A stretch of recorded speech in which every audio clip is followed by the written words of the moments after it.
माननीय प्रधानमंत्री महोदय, नमस्कार। मैं मंजुनाथ भजंत्री, डिस्ट्रिक्ट मजिस्ट्रेट देवघर बात कर रहा हूँ।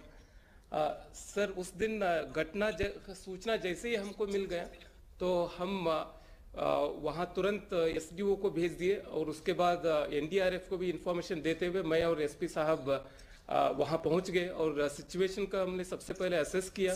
फिर उसके बाद हम सोचे कि ये नेक्स्ट कोर्स ऑफ एक्शन क्या रहना चाहिए। और वहाँ कुछ लोग जो हम लोगों ने रेस्क्यू किया था उनको तुरंत हम लोग हॉस्पिटल भेज दिए।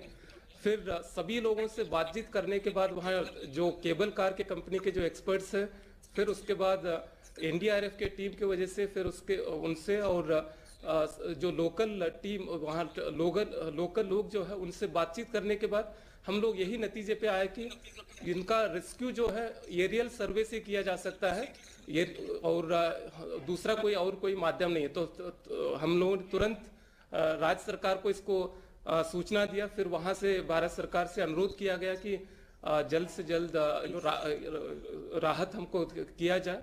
तो फिर हम लोग उस दिन सबसे बड़ा चैलेंज था कि वहां जैसे सर आपने बताया कि उनका हौसला, वहां जो फंसे हुए लोग हैं उनका हौसला कैसे रखें, तो कीपिंग द होप अलाइव, ये हमने तुरंत क्या किया कि वहाँ के जितने भी हमारे एनडीआरएफ टीम थी, वहाँ जो केबल की कंपनी थी, वो जो एक पैरेलल मेंटेनेंस ट्रॉली के माध्यम से वहाँ लाइट और राहत कार पानी पहुंचवाना। फिर उसके बाद हम लोग कोशिश किए बहुत टॉप लेवल पे जहाँ था, जहाँ पहुंचाया नहीं जा सकता था, तो वहां पे भी हम लोग लाउड स्पीकर से बात किए। और हमको क्योंकि नेक्स्ट डे एयरफोर्स आने वाली थी तो उसके लिए हम लोग पहले ही थोड़ा स्टडी कर ले कि कौन कौन सा ट्रॉली में कितने लोग हैं और किस तरह के लोग हैं और उनका क्या स्थिति है, बच्चे तो नहीं है। तो वो सारा चीज हम लोगों ने पहले ही बना दिया।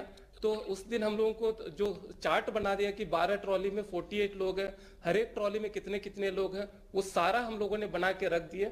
तो फिर नेक्स्ट डे जो है जैसे एयरफोर्स आई उससे पहले ही हम लोगों ने सभी जगह टेम्पररी हेलीपैड तैयार कर दिए थे। फिर उसके बाद एयरपोर्ट में जो जो चाहिए सारा कोऑर्डिनेशन जो रहना है वो कर दिए थे।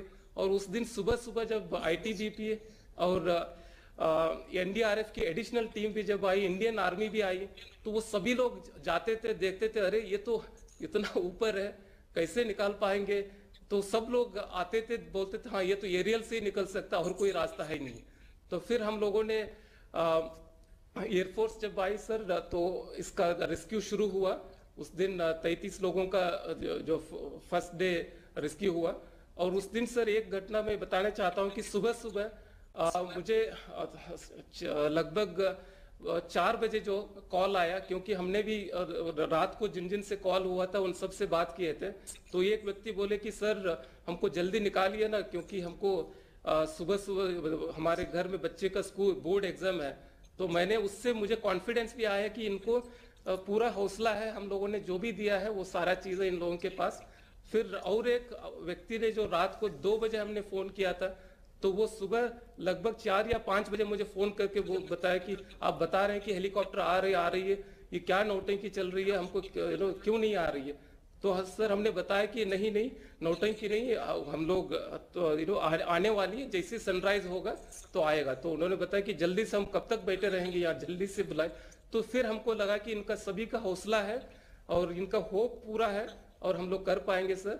और इसके माध्यम से फिर बाद में हम लोगों ने सारे ब्रीफिंग, जिसको मीडिया को भी जो प्रॉपर कम्युनिकेशन होना चाहिए वो सारा चीज किए। और जितने भी मल्टी एजेंसीज है सर, एनडीआरएफ, इंडियन एयरफोर्स, फिर उसके बाद आईटीबीपी, इंडियन आर्मी, इन सब के साथ समन्वय बनाया सर। फिर नेक्स्ट डे जो है हम लोग रिमेनिंग लोगों को भी किया सर। और उस दिन जब एक व्यक्ति को नहीं बचा पाए, तब तक सनसेट हो रही थी, तो हमने अनुरोध किया कि आज इसको क्लोज किया जाए, नेक्स्ट डे हम लोग करें। और रात के दौरान हम लोग फिर से ड्रोन से उनको जो भी खाना वाना पानी जितना लोगों को हम लोग पहुंचाया जा सकता पहुंचाएं सर। और फिर उसके बाद लास्ट डे जो है ये किया गया सर। और इसके लिए सर मैं जिला प्रशासन की तरफ से सर आपको बहुत बहुत धन्यवाद देता हूं सर। और जितने फोर्सेस सभी लोग आए थे उन सभी लोगों को बहुत बहुत धन्यवाद देता हूं सर।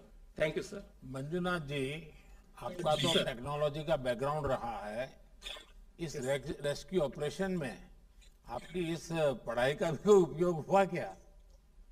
यस सर, क्योंकि सर प्लानिंग में हम सोच रहे थे कि सर वहाँ वो जो इतना स्टीप क्लिफ था ऑलमोस्ट 90 डिग्री, और वो जो 45 डिग्री एंगल पे वो रोपे था, तो उस समय लग रहा था कि सही में इवन जब अगर एयरफोर्स भी आएगी तो हम लोग कैसे कर पाएंगे, वो चिंतित थे हम।